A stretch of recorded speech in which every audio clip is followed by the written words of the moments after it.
Narahat olma, ona dair heç nəyi ürəyimdə saxlamamışam. Unutmuşam ya onu təmiz. Dəqiq olsun, çünki mən heç kimin həyatında artıq bir insan olmaq istəməmişəm. Müəllim, yeməyə nəsə olacaq sizdə? Ben seni yar ölümüne sevdim. Yes olmadık qardaşım, sağ ol, dur sən. Bir dənə beynində dəqiqləşdir, bu şey başqa temadır. Bura nəsə ürəyimə yatmadı, sür o birisi restorana. Parkovkinin hörmətini elə çıxam. Ödənişi eləyirsiniz xanım. Hə, eləyirəm. Seni niye düşündüm, niye eşkim axı teşliklərimi bilmir eşkim. Her dəfə düşün.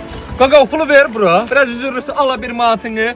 Sən dəqiq unutmusan, əgər unutmamısansa mən Gülayla evlənim. Unutmuşam. Dedim axı, gedək parka, hər şeyi unudacaqsan. Bu sadəcə bir travmadır. Bəli, unutmuşam. Mən sənin yanındayamsa, mümkün deyil ki, sən başqa bir insanı xatırlayasan. Mən də anlayıram ki, bu tip travmaları unutmağa sənin həyatına zaman lazımdır. Və bunu çox...